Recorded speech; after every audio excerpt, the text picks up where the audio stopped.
The room was small, cold, and made of strange silver walls that hummed softly, as though the ship itself was breathing. A single dim light glowed above, casting long shadows across the floor. The human sat there quietly, his back against the wall, his wrists bound together with a metallic restraint that bit into his skin every time he shifted. His uniform, once proud and clean, was now torn and stained with dirt, blood, and the long days of captivity. He looked tired, hollow-eyed, yet there was still a spark in him, the stubborn kind that refused to give up. This was not his world. This was not his sky, his stars, his people. He was alone. And yet, he was not. Across from him stood a figure, small, slender, almost delicate in form. She was not one of the guards, not one of the cold-eyed warriors who dragged him here in chains. She was different. Her skin shimmered faintly like polished silver under the light, smooth and alien, but strangely beautiful. Her large eyes glowed with a soft, liquid brightness, not sharp, not cruel, but filled with something else. Curiosity. She was young. He could tell from the way she moved, hesitant, almost shy, like a child sneaking into a room she should not enter. The first time he saw her, he thought she was another interrogator, another way to break him. But she only stood there, clutching the edge of the doorway, staring at him as though he was some strange creature out of a story. He had stared, back, silent, expecting mockery or threats. Instead, she spoke. Her voice was soft, melodic, like a chime touched by the wind. "You are human?" He almost laughed at the simplicity of it. After all the battles, after all the burning skies and broken ships, the words sounded almost gentle from her lips. He nodded once. Yes. That night, she did not stay long. She only asked one or two questions, then vanished like a shadow retreating from light. But the next day, she returned, and the day after that, always quiet, always watching. Always asking questions that felt less like interrogation and more like the wondering of a child who had seen something new and could not let it go. She asked about oceans, what it felt like to walk on sand, to stand before waves that moved, forever. She asked about laughter, why humans did it and what it meant when tears came with it. She asked about fire, not the kind that destroyed, but the kind that warmed cold hands on a winter's night. The soldier answered when he could, sometimes with words, sometimes only with silence and the faintest smile. It was strange. In her presence, he forgot for a moment that he was a prisoner, that outside these walls a war raged on. In her presence, he felt something he had not felt in a long time. Humanity. On the seventh night, when the ship was quiet and the hum of its engines lulled the corridors into stillness, she returned again. But this time she carried something in her hands. It was a small, crushed thing. A dried flower, brown and fragile, pressed flat like a memory between pages. She held it carefully, as though it might turn to dust at any breath. His heart stopped when he saw it. He knew that flower. He had kept it hidden in the inner pocket of his uniform, close to his chest. A daisy, from the field near his home. A piece of earth he had carried with him into the stars. Somehow she had found it. The girl looked at it with wide eyes, then back at him. And then, in a voice full of innocent wonder, she asked the question that made his throat tighten and his breath catch. "Human," she said softly, tilting her head. "Why does it grow when I touch?" He stared. The dried, lifeless petals were no longer dead. Where her silver fingers brushed them, faint color returned. Green spread along the stem, pale white brightened on the petals. It was blooming again, alive. The soldier felt tears sting his eyes. He had faced death, seen men fall, watched worlds burn. None of it had broken him, but this fragile, impossible moment nearly did. He looked at the alien girl, at her innocent face, her glowing eyes full of honest curiosity, and in a hoarse whisper he gave the only answer he could. Because life always wants to live. Sometimes it only needs a little kindness. The soldier did not answer at first. His throat felt tight, and for a long moment he could only stare at the flower in her hand. The daisy should have been dead. He remembered picking it in the field behind his home on the morning of the day. He left for war. His little sister had placed it behind his ear and laughed, telling him it would bring him luck. He had kept it close, folded into the lining of his uniform, through every battle, through every scream and fire. But the bloom had dried, withered, turned brown like dust. Now it was alive again.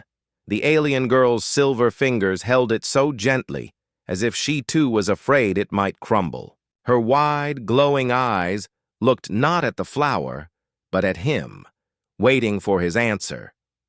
Her question was simple, but it carried weight, as though she were not just asking about the flower, but about something far greater. "Why does it grow when I touch?" she asked again. The soldier swallowed, his lips dry.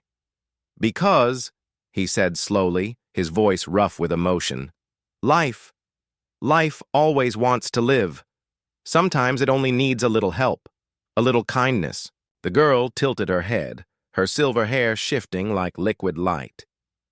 "Kindness," she repeated, tasting the word as if it were strange and new. "We are told kindness is weakness, that mercy is weakness. But this—" She looked back at the flower, now standing tall and bright in her palm. "This does not feel like weakness." The soldier's lips trembled, and for the first time in months he smiled.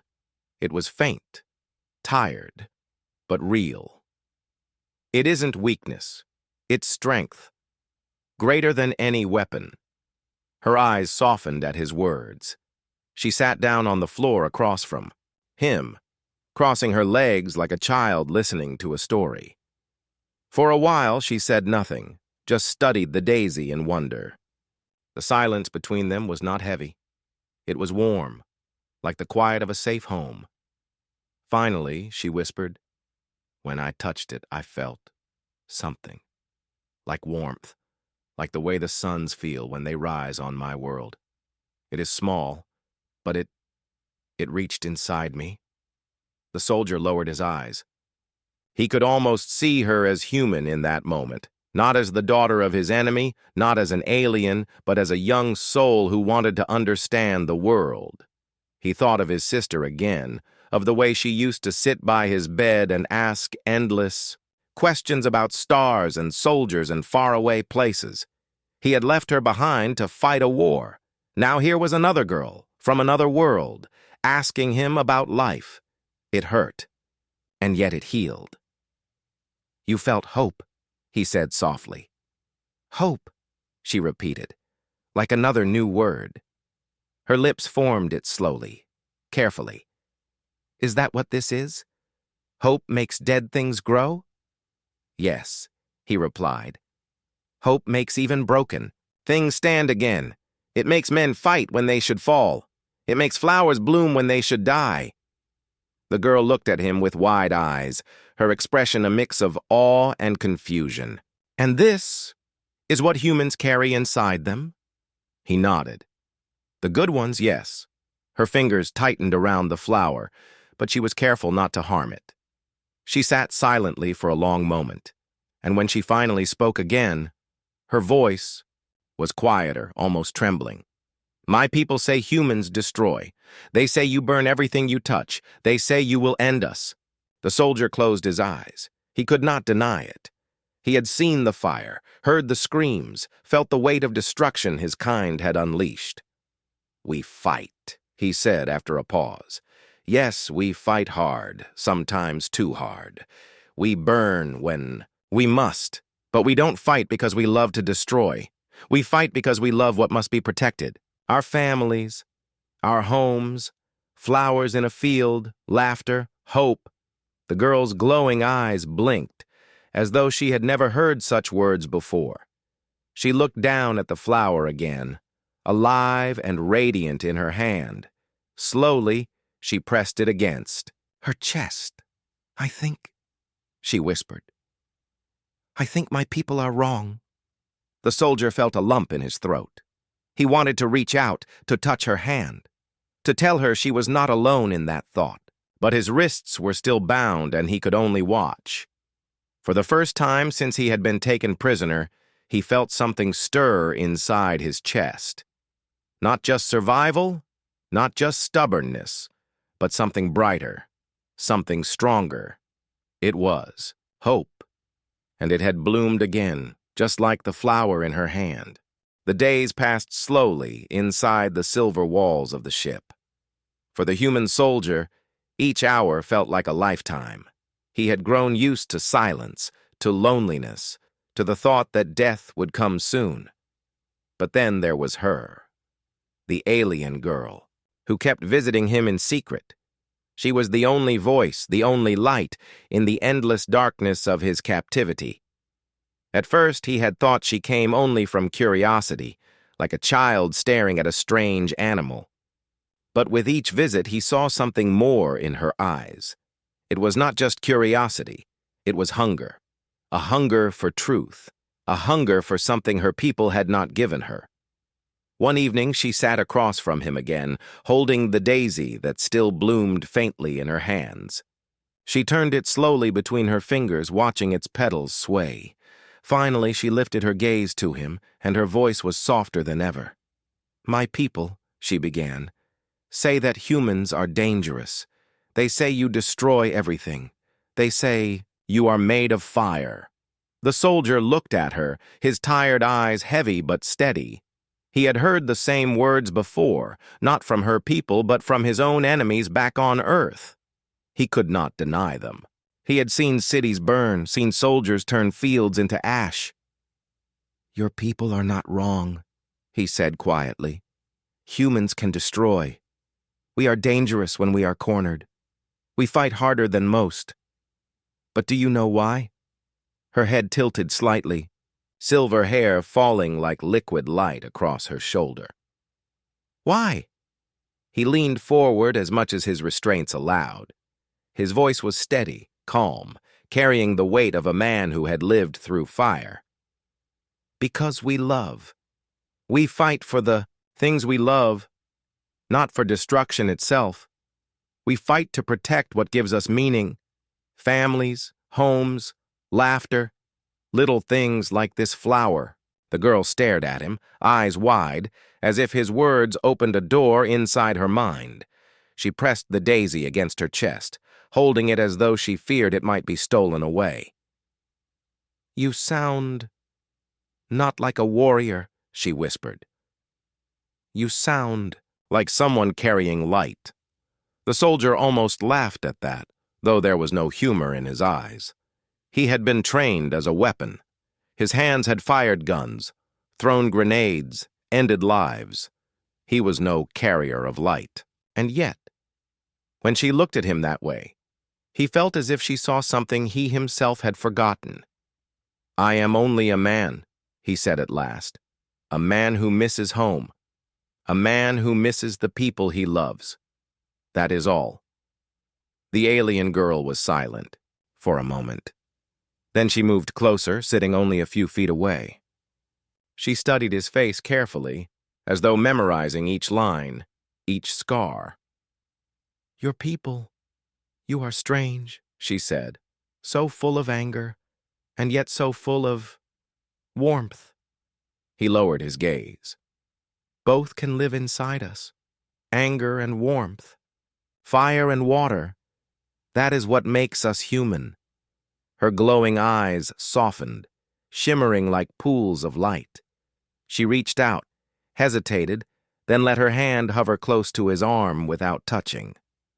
"On my world," she said slowly, "we are taught that showing care is weakness. We are taught to be strong by being cold.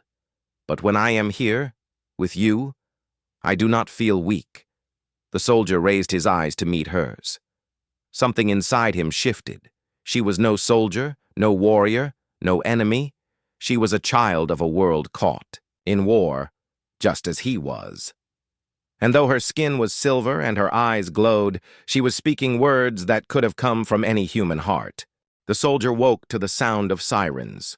They were not the soft hum of the ship's walls, not the gentle sounds he had grown used to during the long nights. These were sharp, metallic cries that shook the corridors, warnings of danger or command. Red lights pulsed above his head, casting the silver walls into blood-colored shadows. His heart clenched. He had heard those sounds before, in other prisons, on other ships. They always meant the same thing. Something final. He pushed himself up against the wall, breathing slowly. His body ached from wounds, but it was not the pain that troubled him, now. It was the knowledge of what was coming. He had been a soldier too long not to recognize the moment. Execution.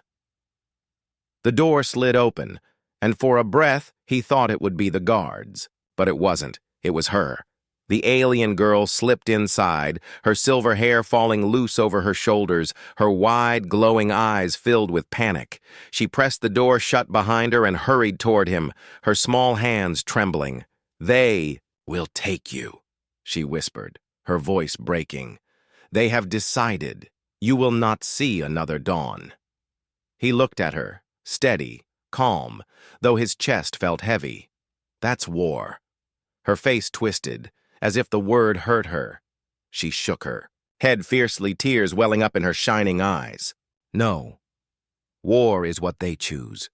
Not me. Not you. War is their choice." He said nothing. His silence was not agreement, but resignation. He had lived long enough to know when fate was closing in.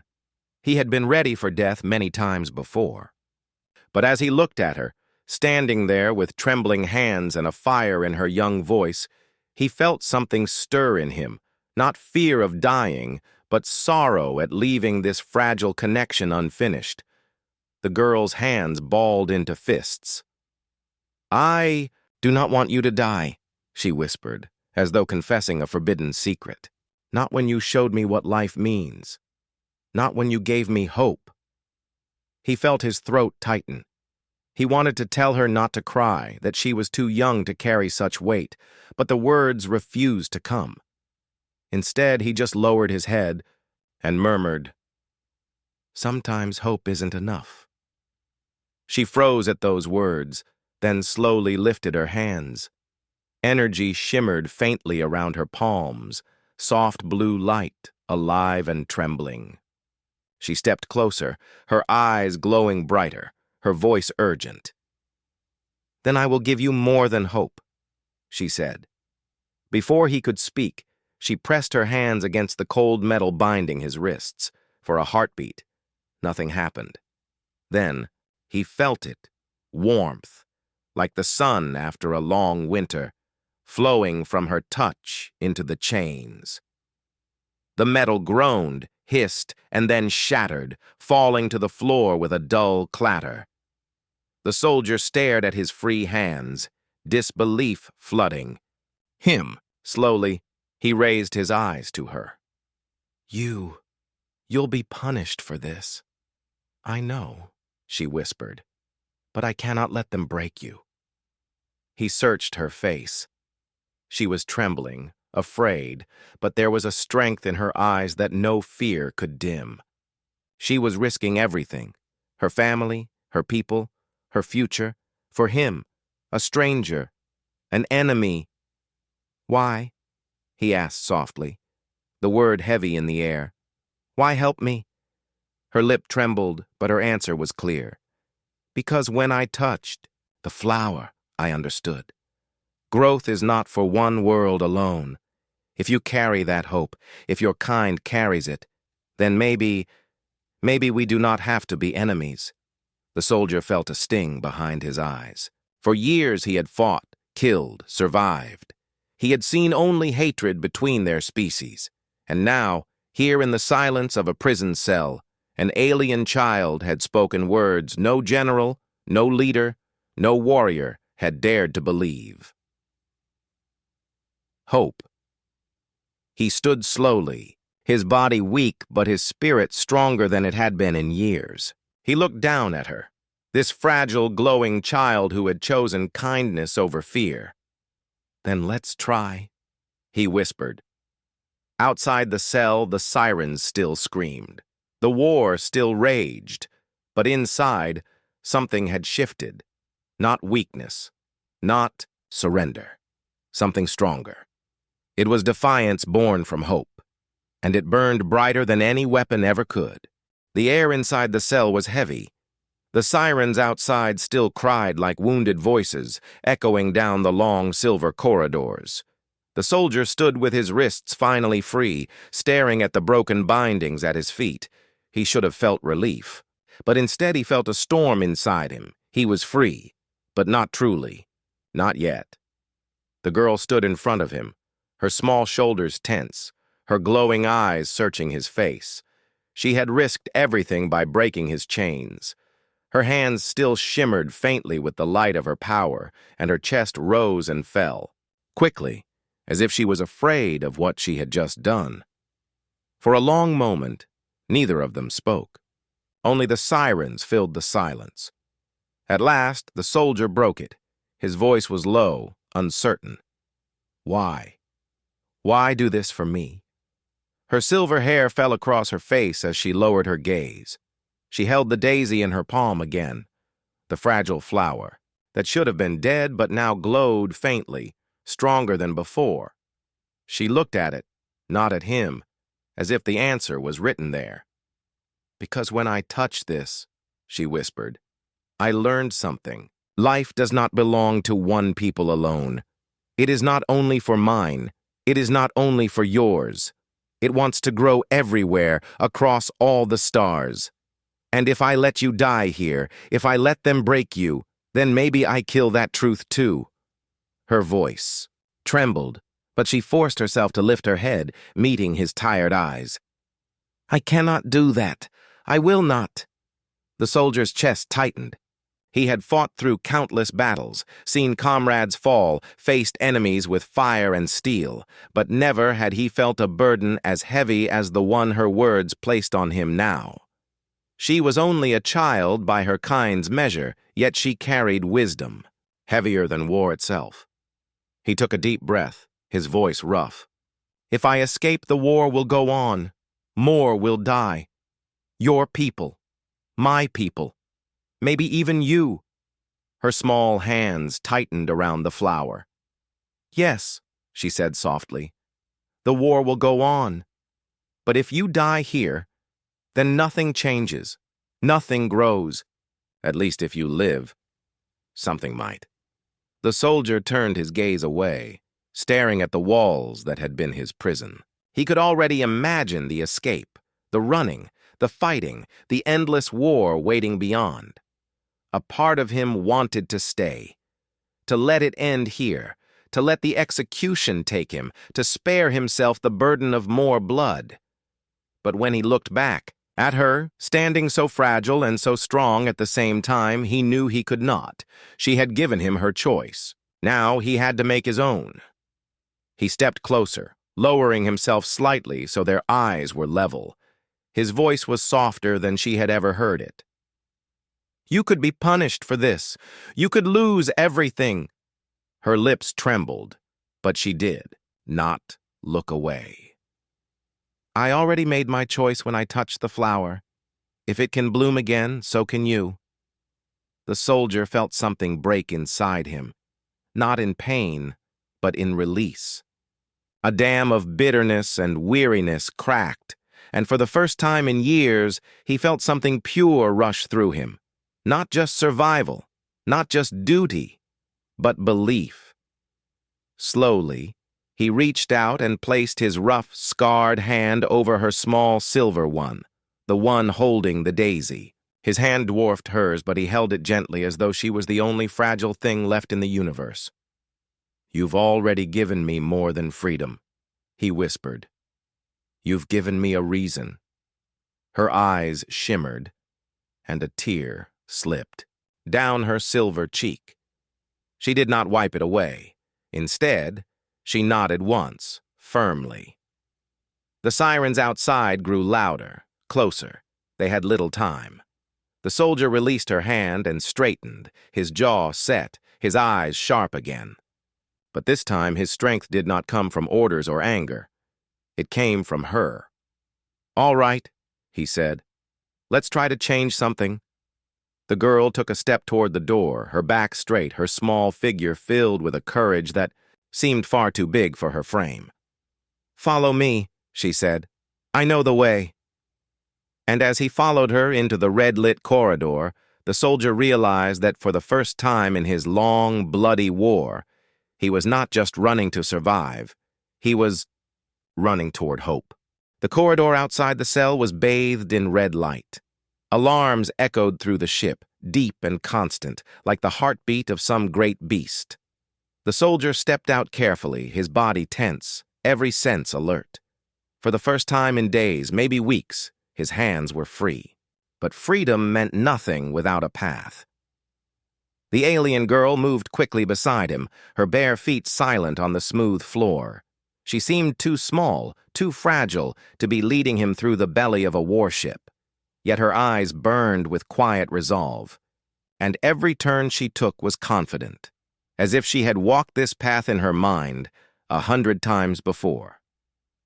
"Stay close," she whispered, her voice trembling but steady enough to guide him. They moved like shadows through the wide halls. Twice they heard heavy footsteps, the soldiers of her people, armored and sharp-eyed, but she always pulled him back into some hidden alcove, pressing her small body against the wall, her silver hand clutching his arm until the danger passed. The soldier could not help but wonder at her courage. She was only a child, yet she carried the weight of betrayal. If they found her here, helping him, there would be no forgiveness. He knew it. And she knew it too. But she kept walking. At last, they reached a wide chamber filled with humming machines and bright screens. Beyond it, at the far end, a round doorway glowed faintly blue, the docking bay. The soldier's heart quickened. Escape pods. That was his chance. But between them and the door were guards, 2 of them, standing tall with weapons in hand. The girl froze. Her lips parted, her breath catching in her throat. For a moment she looked at him, her glowing eyes wide with fear. The soldier crouched low, pulling her with him behind a stack of crates. He whispered, "Stay here." She shook her head fiercely. "No, they will see you. I've dealt with worse," he said, his voice quiet but firm. "I won't let them catch you too." Her small hands trembled as she clutched the daisy tighter against her chest. She wanted to argue, but she could see the resolve in his eyes. He was a soldier. This was what he knew. With silent steps, he moved forward, keeping to the shadows. He had no weapon but his fists, but his body was trained for survival. The guards turned their heads at the faintest sound, and in that instant he struck, swift, silent, merciless. It was over before either could shout. The 2 bodies crumpled to the floor. He stood there, chest rising and falling, staring at what he had done. Killing came easy to him, too easy. And yet tonight, for the first time, it felt heavier. Not because of the dead, but because of the small girl watching him from the shadows. He wondered if she saw him as protector or monster. But when she stepped out, her eyes did not show fear, only sorrow, only understanding. She reached for his hand, and though his was stained with violence, she held it anyway. Together, they ran to the docking bay. The room was large, its walls curving like the inside of a great shell. At the center rested several escape pods, round and metallic, humming softly as if eager to launch into the dark. The girl led him to one of them and pressed a glowing hand against the control panel. The hatch hissed open. "Go," she whispered. This will take you beyond their patrols. You can reach your people." The soldier stood at the doorway of the pod, his chest heavy. He looked at her, standing so small against the wide, red-lit chamber, holding the daisy in her hands as if it was a piece of her own heart. "Come with me," he said suddenly. Her eyes widened, shimmering. For a moment, he saw hope flash across her face, but then it faded. She shook her head slowly. "I cannot. If I leave, they will hunt you harder. If I stay, I can hide what I did. Maybe I can protect you still." The words struck him like a blade. She was willing to remain, in danger to give him a chance at life. He wanted to refuse, to take her with him, but he knew the truth. She would be safest here, for now. With trembling hands, she lifted the daisy and pressed it into his palm. The flower glowed faintly with her touch, brighter than ever before. "Take it," she whispered. "Carry it home. Carry me with you." The soldier closed his fingers gently around the bloom. His voice cracked as he answered, "You've already grown inside me, kid." For a long moment, they just looked at one another, the human soldier and the alien child, two souls from different worlds bound by something greater than war. Then he stepped into the pod. The hatch closed, sealing him inside. Through the small window, he saw her one last time. She raised a trembling hand in farewell, her silver eyes shining with tears. And then, with a roar of engines, the pod launched into the endless dark. The soldier sat in silence, the daisy glowing faintly in his hand. Behind him, the ship shrank into a speck of light, and ahead of him stretched the infinite stars. He was alive. But more than that, he carried hope. The pod drifted through the endless dark. Inside, the soldier sat in silence, his hands wrapped tightly around the daisy. It was small, fragile, glowing faintly in the dim light of the pod. He could feel its warmth against his skin, as if it still carried a piece of her touch. Every time he looked at it, he saw her face again, silver skin, glowing eyes, and the trembling courage that had saved his life. He closed his eyes. For the first time in years, his thoughts were not filled with orders, strategies, or fear. They were filled with memories, the sound of his sister's laughter, the smell of the field where he had picked the daisy, the quiet voice of the alien child who had whispered, "If it can bloom again, so can you." The pod shuddered as it entered a new system. Far ahead, faint signals blinked on the console, human frequencies. Rescue would come soon. He should have felt victory. He should have felt relief. But what he felt most was the weight of her sacrifice. She had stayed behind, alone, surrounded by people who might never forgive her choice, and she had done it not for herself, but for him, for humanity, for the hope that two enemies could be, more than just weapons pointed at one another. He bowed his head. "You gave me more than freedom," he whispered to the empty pod. "You gave me something to fight for." When his people finally found him, the soldier was weak, but alive. They pulled him from the pod, wrapped him in blankets, and cheered as if a hero had returned. They asked him what happened, how he had escaped, how he had survived. He told them nothing of the broken chains, nothing of the girl who had risked her life. Some truths were too delicate for war-hardened ears. Some truths had to be carried quietly, like seeds waiting for the right soil. But he kept the daisy with him. Always.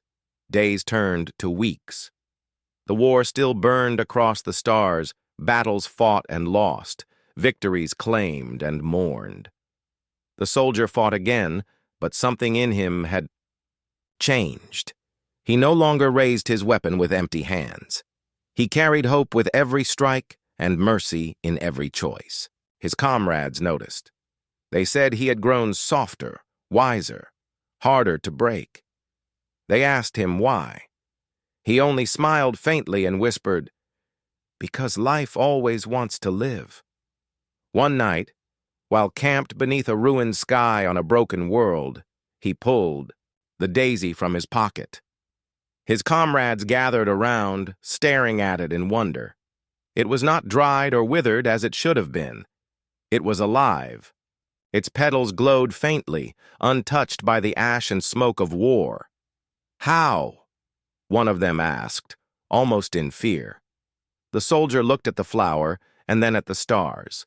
He thought of her silver hair, her trembling hands, and the fire in her eyes when she said, "Growth is not meant for one world alone." He smiled, soft and sad. "Because someone believed in it, and because someone believed in me." His comrades fell silent. In that silence, something unspoken passed between them. A seed, small, fragile, but real. The soldier knew the war would not end overnight.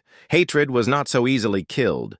But he also knew that every war had to end someday. And when that day came, he wanted to remember not the blood, not the fire, but the hope a child from another world had given him. He pressed the daisy close to his heart and closed his eyes. Through the darkness of war, through the endless noise of destruction, he heard her question again, soft as a whisper carried by the wind. "Human, why does it grow when I touch?" And he knew the answer now, clear and unshakable. Because hope grows where kindness dares to reach. He opened his eyes, looking up at the stars. Somewhere out there, she was still alive. Somewhere out there, a silver-eyed child had risked everything to teach a broken soldier the truth of life. And with that truth burning in his chest, he swore silently, "When the war ends, I will find you."